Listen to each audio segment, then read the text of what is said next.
jujur Dinda waktu nulis ini Dinda juga nangis. Ya, tempat selama ini sejak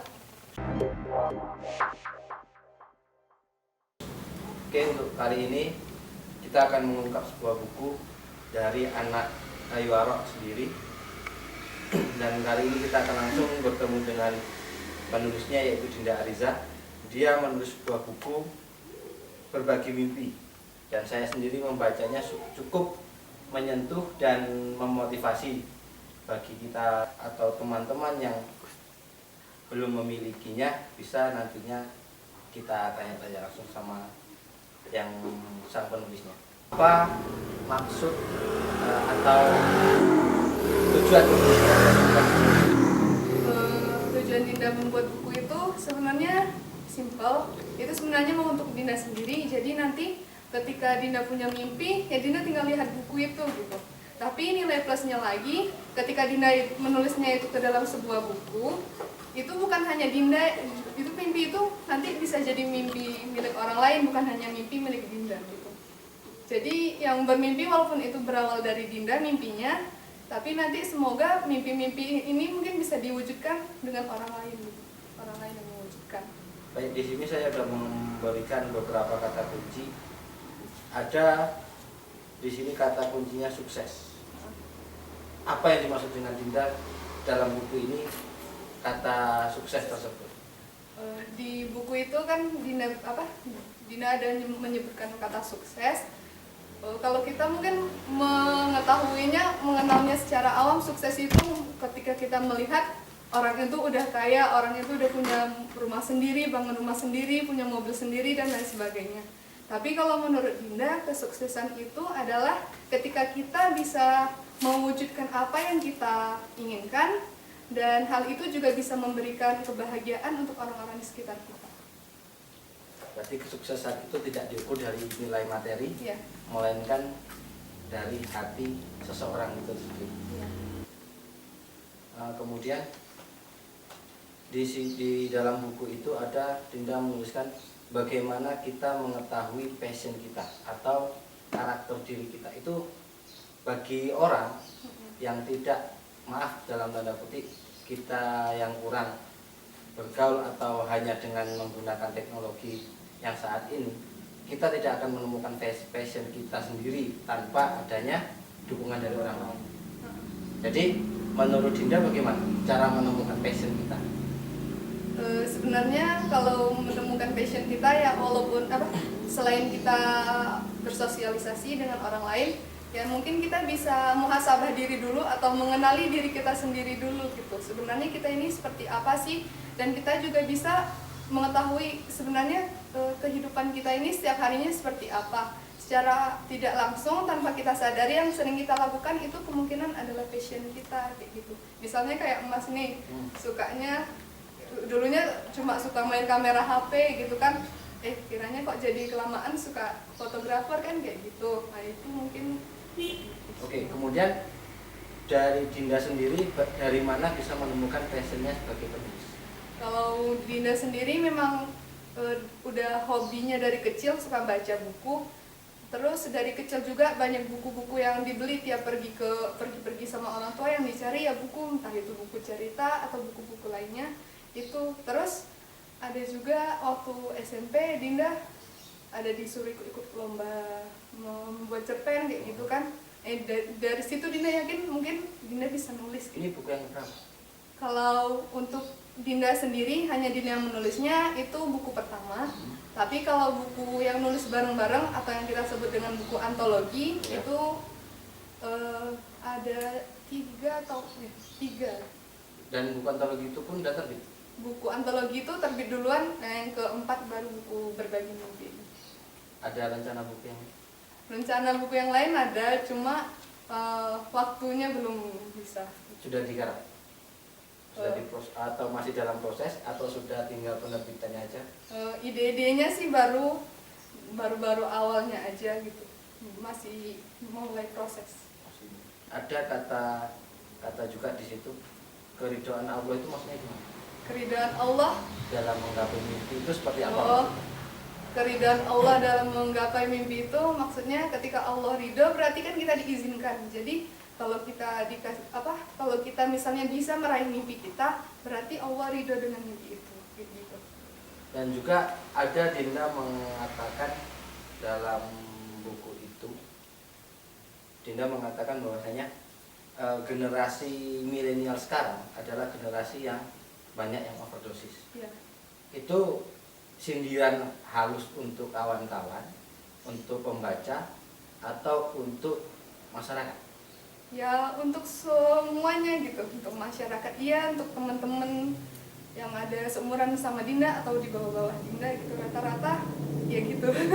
Apa itu micin overdosis? Sebenarnya itu kan Dinda buat sendiri. Micin itu kan apa? Bumbu masakan, bumbu Iya, dapur. bumbu-bumbu gitu kan. Dan kalau overdosis itu kan berlebih gitu. Jadi maksud Dinda sebenarnya di sini sama dengan alay kayak gitu, anak-anak yang berlebihan kayak gitu. Dan berlebihannya itu bukan ke hal yang positif, tapi juga mungkin yang negatif atau nggak menguntungkan. Berapa tahun Dinda menulis? Dinda awal buat buku itu kalau nggak salah entah bulan Juli 2018. Terbitnya tahun? Terbitnya 2019. Bulan November kayaknya. Berapa tahun? Harganya 60.000 aja. Dan cukup terjangkau dibanding buku-buku lainnya. Kalau 60.000 saya rasa sangat murah, karena di sini banyak sebuah tulisan cerita yang menginspirasi. Ada nggak rasa takut? Takutnya? Takut buku ini tidak laku? Pastinya ada. Tapi kembali lagi ke niat nulis bukunya kan, bagi siapa aja yang minat baca, siapa aja mau gitu. Jadi kalau memang soalnya Dinda juga sadar anak-anak zaman sekarang itu dengan buku itu kurang tertarik gitu. Yang memang benar tadi malah lebih ke YouTube, malah lebih ke ngabis-ngabisin paketnya dibandingin membaca buku gitu. Tapi menurut Dinda sendiri dengan yang terjual itu dengan posisi Dinda yang mungkin hanya anak biasa kayak gitu udah lumayan sih. Ada Dinda tulis, jangan membuang waktumu hanya untuk tidur dan tidur terus. Itulah yang saya tanyakan tadi sama Dinda. Semakin orang banyak bermimpi, semakin orang banyak tidur. Secara tidak langsung seperti itu. Saya mengartikannya seperti itu. Karena Dinda menulisnya seperti ini, jangan membuang waktumu hanya untuk tidur dan tidur terus. Jadi saya asumsinya seperti itu. Semakin banyak tidur, semakin banyak mimpi. Itu maksudnya gimana? Jadi kalau di sini nih mimpinya mimpi versi lain, bukan mimpi versi dunia waktu kita tidur gitu. Ini adalah mimpi versi dunia nyata. Jadi kita bermimpi itu secara sadar, bukan secara tidak sadar. Makanya dari buku ini Dinda buat kan mimpi ini sama dengan target, mimpi ini sama dengan tujuan hidup kita. Jadi jangan dianggap mimpi ini mimpi ketika kita tidur. Itulah yang membuat orang-orang mungkin jadi males kayak gitu. Ini yang menggelitik sih. Seru. Kalau saya bilangnya itu hampir semua anak-anak yang sekarang ini rasakan seperti itu. Sekolah hanya melepas untuk kewajiban. Ya. Dan dia tidak ada istilahnya kewajiban hanya ingin belajar ke sekolah, tapi tidak ada niatan dalam hati bahwasanya saya ini untuk mencari itu. Jadi emang selama ini kan kebanyakan orangnya mungkin 1-2 orang yang benar-benar sekolah buat menuntut ilmu. Tapi sebagian dari mereka juga kan sekolah kadang karena disuruh sama orang tuanya, ya karena memang nggak ada niatan dari dirinya sendiri kan kayak gitu. Jadi ya udah kalau sekolah karena dipaksa, ya udah sekolah karena itu tadi kan. Makanya Dinda pengen membuat misalkan membuat sebuah sekolah sendiri, di mana sekolah itu nanti membuat orang-orang itu tertarik gitu untuk belajar. Bahkan dia nggak disuruh orang tuanya, tapi mereka yang minta sendiri untuk sekolah gitu.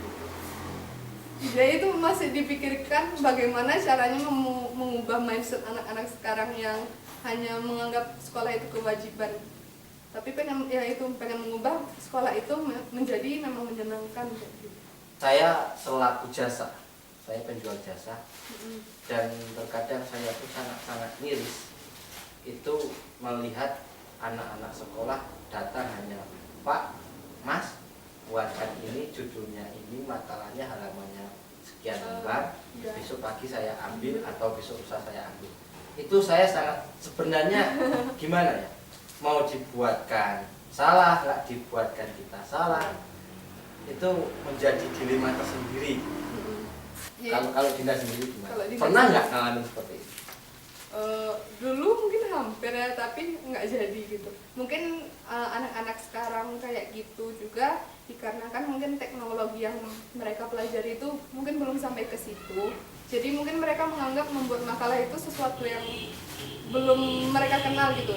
Jadi sesuatu yang berat bagi mereka. Mungkin kalau di desa-desa sih kayak gitu. Soalnya memang Dinda lihat kalau pendidikan di desa sama di luar di kota kan beda gitu. Jadi mungkin sebenarnya itu tadi dari awalnya mereka mungkin belum memiliki kemampuan untuk untuk membuat makalah itu, terutama untuk memakai komputer dan mencari sumber-sumbernya. Ya. Ini peran orang tua sih yang diperlukan, gimana biar anaknya itu ya perhatiin lah pendidikan anaknya, seenggaknya kayak gitu. Jadi nggak ada tuh yang titip jasa-jasa titip pembuatan makalah gitu. Ada sebagian, saya tidak mengatakan tidak menurut siapapun itu gurunya, ada yang sengaja mencari bisnis untuk gurunya itu sendiri. Oh. Dalam tanda kutip seperti ini, Ya. karena kita kan banyak sekali guru honor di sini. Saya tidak mengatakan kalau ini yang guru honor, tidak. Kita banyak guru yang membuat bisnis kepada muridnya. Jadi buat makalah seperti ini dan setiap kali mengumpulkan itu salah. Benarnya kalau dia yang buat itu, saya mengalami membuat seperti itu. Jadi saya mengalami hal itu bukan berarti saya ini mengkritisi seorang guru, tidak. Saya pun dulu profesi saya adalah guru. Seorang guru itu minta buat makalah seperti ini dengan spasi seperti ini, dengan sudah ada rentetannya urutannya seperti itu, dan saya tahu komputer. Saya bisa ngetik, saya bisa buat skripsi. Itu sangat-sangat mudah bagi saya. Iya. Setelah saya buat sesuai prosedur, tapi dikumpulkan salah sama gurunya. Kemudian anak itu datang lagi, Mas, salah. Apanya yang salah? Ini spasinya salah. Harusnya spasinya 1,5 katanya. Nah ini berapa? Ya ini 1,5 saya bilang. Gitu kan. Ya saya nggak tahu, tapi kata gurunya salah, dia bilang. Nah terus benernya gimana? Ada yang buat sama gurunya, bener. Ya kamu buat aja sendiri sama sana. Saya bilang seperti itu. Jadi saya merasa milih sendiri. Berarti bukan yang mencari kewajiban itu seorang anak, guru mencari kesempatan. Pernah nggak Dinda mengalami hal seperti itu di sekolah dulu? Kalau Dinda di sekolah dulu, alhamdulillah sih belum ada, dan ini malah baru pertama kalinya Dinda dengar ada guru yang kayak gitu. Ya karena saya dapatnya dari murid juga. Iya. Itulah yang membuat saya terkadang kok bisa seperti itu ya. Berarti memang sengaja dia mencari uang sama muridnya, tidak memberikan pendidikan yang benar bagi murid-muridnya.